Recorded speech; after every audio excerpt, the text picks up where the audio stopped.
In my last lectures, we have seen certain experimental observations which could not be explained using classical physics. The important observation was that of blackbody radiation. The other observations are the optical spectra, photoelectric effect, specific heat of solids, etc. The blackbody radiation was one of the prominent experimental observations because it leads to a revolutionary idea called a quantum theory that we have seen. The blackbody radiation was explained by Max Planck in 1900. He introduced the new concept in physics, which is the quantum theory of radiation. The energy is not continuous. It is discrete packets called quanta. Each packet has energy s nu, where h is a constant called Planck's constant and nu is the frequency of the radiation. In blackbody, the oscillators have quantized energies. They do not possess a continuous range of frequency, continuous range of energies, but discrete packets of energy.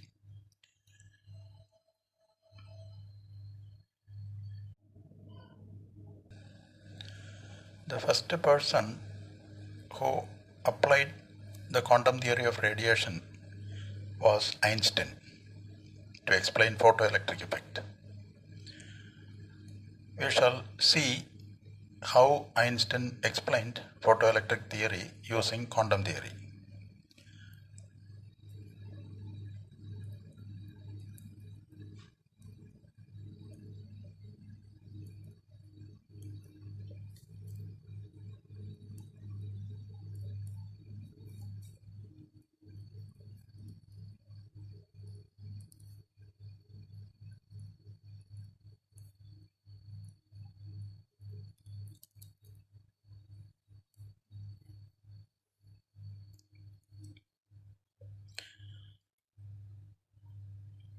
Einstein could explain photoelectric effect on the basis of quantum theory. Photoelectric effect quantum theory use ചെയ്ത് explain ചെയ്യാനായിട്ട് ഐൻസ്റ്റൈന് കഴിഞ്ഞു. He assumed that electromagnetic radiation travels as discrete quanta called photons. അദ്ദേഹം കരുതിയിരുന്നത് electromagnetic radiation സഞ്ചരിക്കുന്നത് discrete packets, അതിനെ energy packets, അതിനെ quanta, ഒരു പാക്കറ്റിനെ quantum എന്ന് പറയും, പ്ലൂറലാണ് ക്വാണ്ട. ഇത്തരം പാക്കറ്റ്സ് ഓഫ് എനർജിയെ ഫോട്ടോൺസ് എന്നാണ് പറയുന്നത്. The energy of a photon of frequency nu is s nu. നമുക്ക് ന്യൂ ഫ്രീക്വൻസി ഉള്ള ഒരു ഇലക്ട്രോമാഗ്നറ്റിക് റേഡിയേഷൻ ഉണ്ടെങ്കിൽ അതിൽ ധാരാളം പാക്കറ്റ്സ് ഓഫ് എനർജി ഉണ്ട്. ഒരു പാക്കറ്റിൻ്റെ എനർജി എന്ന് പറയുന്നത് എസ് ന്യൂ ആയിരിക്കും. But this is the energy of a photon or quantum of radiation. Frequency കൂടുകയാണെങ്കിൽ എനർജി കൂടുതലായിരിക്കും, ഫ്രീക്വൻസി കുറവാണെങ്കിൽ എനർജി കുറവായിരിക്കും. When a photon of energy s nu is incident on a metal, part of the energy phi 0 is equal to s nu 0 is used to free the electron from the metal.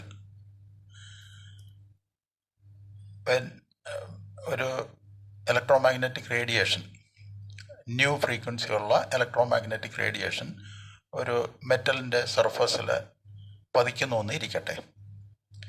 അതിൽ ആ S new എനർജിയിൽ ഒരു portion 50 അതിനെ നമുക്ക് quantum ആയിട്ട് treat ചെയ്യുകയാണെങ്കിൽ S new 0, ഈ 50 എനർജിക്ക് equivalent ആയിട്ടുള്ള ഫ്രീക്വൻസി ന്യൂ 0 എന്ന് എടുക്കാം. എസ് ന്യൂ 0 ആണ് ഇതിന് കറസ്പോണ്ടിങ് ആയിട്ടുള്ള എനർജി ക്വാണ്ടം തിയറി അനുസരിച്ച്. ഈ ഇത്രയും എനർജി ഒരു ഇലക്ട്രോണിനെ മെറ്റൽ സർഫസിന് പുറത്ത് കൊണ്ടുവരാനായിട്ട് യൂസ് ചെയ്യുന്നു. ഈ എസ് ന്യൂ എനർജിയുള്ള ഒരു ഫോട്ടോൺ മെറ്റൽ സർഫസിൽ പതിക്കുമ്പോൾ 50 എനർജി ഇലക്ട്രോൺ ഇതിൽ നിന്നും മെറ്റൽ സർഫസിൽ നിന്നും പുറത്ത് കടക്കാനായി ഉപയോഗിക്കുന്നു. എസ് ന്യൂ എനർജിയിൽ 50 എനർജി പോയാൽ ബാക്കിയുള്ള എനർജി ആ ഇലക്ട്രോണിൻ്റെ കൈനറ്റിക് എനർജി ആയിട്ട് മാറും. നമുക്കറിയാം kinetic energy half mv². M എന്ന് പറയുന്നത് mass of the electron, V എന്ന് പറയുന്നത് പാർട്ടിക്കിളിൻ്റെ വെലോസിറ്റി, ഇലക്ട്രോണിൻ്റെ വെലോസിറ്റി ഇവിടെ. അപ്പോൾ ഈ എസ് ന്യൂ 0 എനർജി മെറ്റലിൽ നിന്നും കടക്കാനായിട്ട് ഇലക്ട്രോൺ യൂസ് ചെയ്യുന്നു.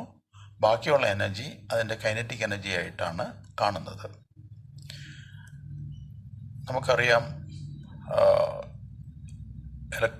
The energy conservation law of energy conservation. Total energy എപ്പോഴും കോൺസ്റ്റൻ്റ് ആയിരിക്കും. According to law of conservation of energy, total energy remains a constant. Energy can neither be created nor be destroyed. Here the incident photon has energy S nu, and out of this energy S nu 0 energy is used to escape from the metal surface, and the remaining energy will appear as kinetic energy. Therefore we can represent it as a equation. നമുക്ക് ഒരു ഇക്വേഷനായിട്ട് ഇതിനെ represent ചെയ്യാം. As nu incident energy which is equal to 50 plus half mv² is equal to 50 is S nu 0, half mv² is the kinetic energy of the electron.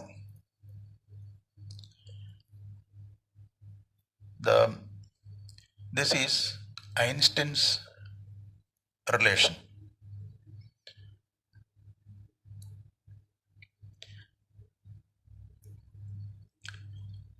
S nu is equal to S nu 0 plus half mv² is called Einstein's photoelectric equation. ഇവിടെ H എന്ന് പറയുന്ന planks constant, അതൊരു കോൺസ്റ്റൻറ്റാണ്. H is equal to 6.6 into 10 raised to minus 34 joule second. This is the value of H. Nu 0 എന്ന് പറയുന്നത് threshold frequency. Nu 0 is called threshold frequency.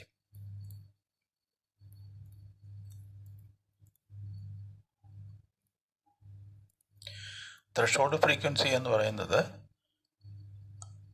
ഒരു metal സർഫസിൽ നിന്നും ഒരു ഇലക്ട്രോണിന് പുറത്ത് കടക്കാൻ ആവശ്യമായിട്ടുള്ള ഇൻസിഡൻറ്റ് റേഡിയേഷൻ്റെ ഫ്രീക്വൻസി, മിനിമം ഫ്രീക്വൻസി, അതിനെയാണ് ത്രെഷോൾഡ് ഫ്രീക്വൻസി എന്ന് പറയുന്നത്.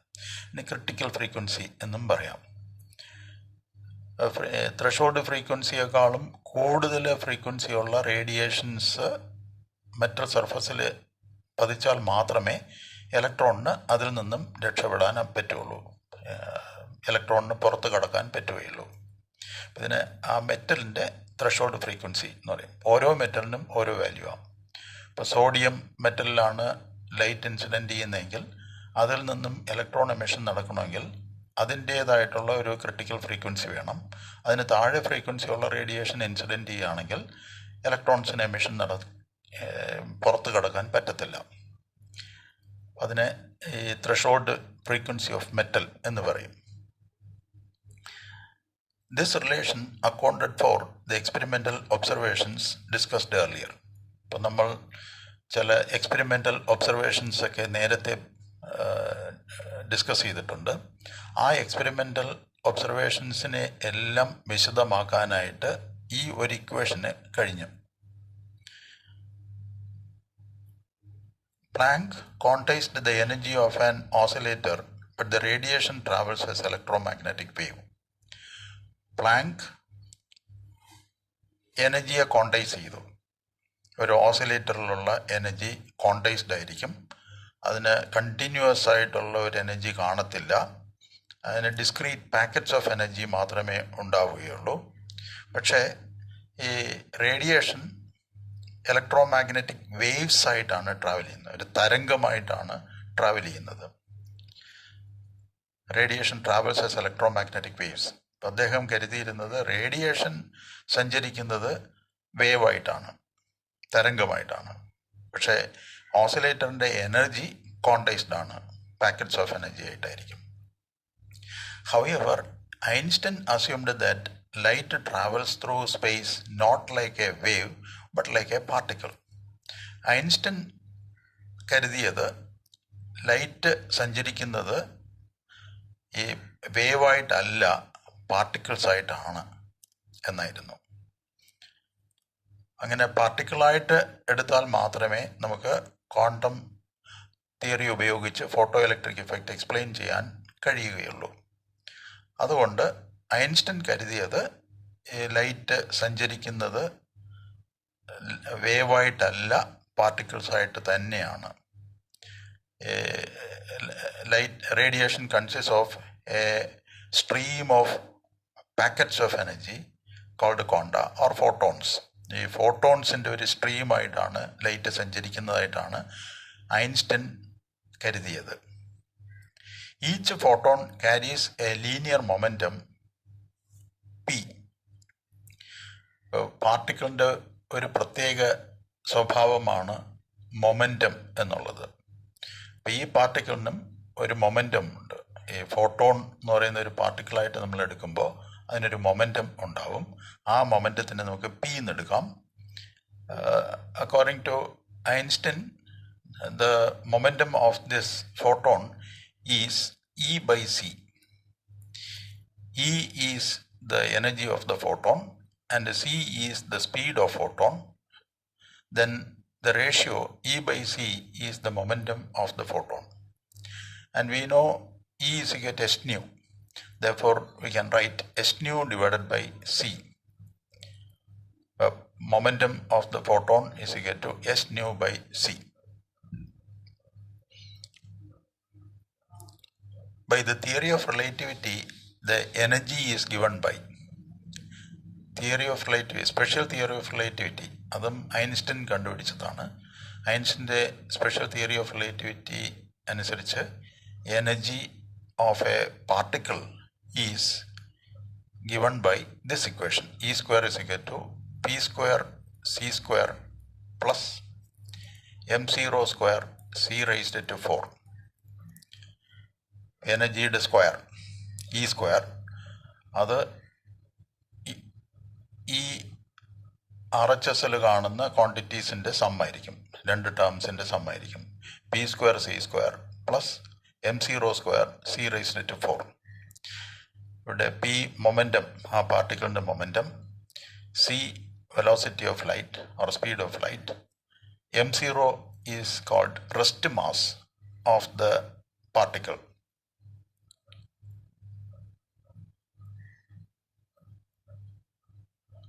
Rest mass. ഒരു പാർട്ടിക്കിൾ റെസ്റ്റിലായിരിക്കുമ്പോൾ അതിനൊരു മാസ് ഉണ്ടാവും. ആ മാസിനെയാണ് നമ്മൾ m0 എന്ന് പറയുന്നത്. അത് സഞ്ചരിക്കുമ്പോൾ അതിൻ്റെ മാസിന് വ്യത്യാസം വരും. അതാണ് റിലേറ്റിവിറ്റിയിൽ നമ്മൾ പഠിച്ചിട്ടുള്ളത്. ഈ ഫോട്ടോണിൻ്റെ കേസിൽ ഇത് പാർട്ടിക്കിൾ ആണെങ്കിലും അത് ഒരിക്കലും റെസ്റ്റിൽ നമുക്ക് കാണാൻ കഴിയില്ല. The photon is always moving with the speed of light c, which is 3 into 10 raised to 8 meter per second. ഈ സ്പീഡിൽ ആയിരിക്കും ഫോട്ടോൺ എപ്പോഴും സഞ്ചരിച്ചു കൊണ്ടേയിരിക്കുന്നത്. അത് നമുക്ക് റെസ്റ്റിൽ കൊണ്ടുവരാൻ പറ്റത്തില്ല. അതിനാൽ അതിൻ്റെ റെസ്റ്റ് മാസ് എന്ന് പറയുന്നത് ഇല്ല, അത് സീറോയാണ്. ഇപ്പോൾ m0 = 0. ഇപ്പം ഈ m0 0 എന്ന് ഇതിൽ സബ്സ്റ്റിറ്റ്യൂട്ട് ചെയ്യുമ്പോൾ നമുക്ക് കിട്ടുന്ന വാല്യൂ E² = p²c² പ്ലസ് 0. ഇത് ഈ m0 0 ആകുമ്പോൾ ഈ ടേം വാനിഷ് ചെയ്യും. അപ്പോൾ we can take it as 0 or E² = p²c² or E = pc. The energy of the photon is equal to the momentum of the photon into the speed of light, or we can write P is equal to E/c. ഇതാണ് നമ്മൾ നേരത്തെ ഉപയോഗിച്ച മൊമെന്റത്തിനുള്ള expression.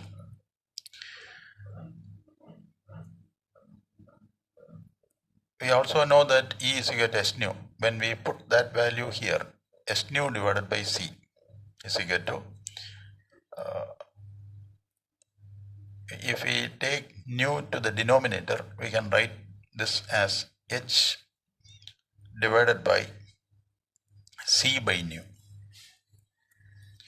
What is c by nu? C is the speed of light or velocity of light, and nu is the frequency of light. C by nu is lambda. We know that the velocity c is equal to nu lambda.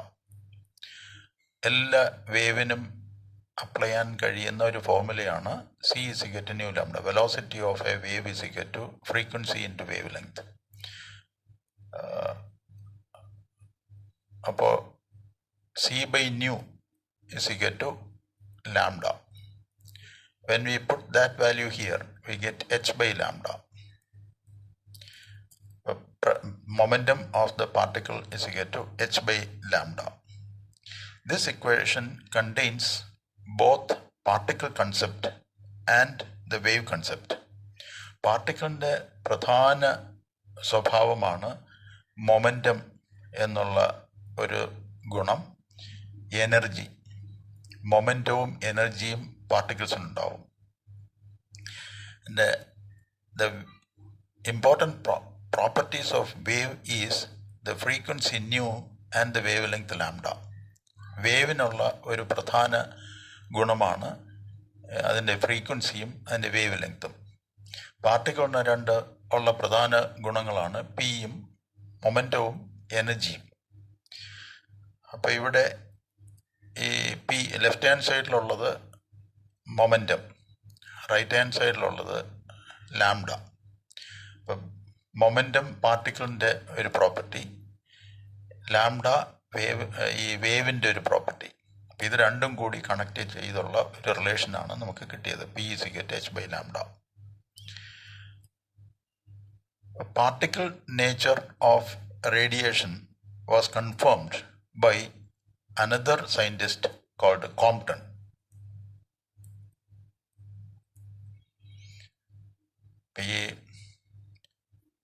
We can see that the radiation has a dual nature. It appears like a wave and also it appears like particle.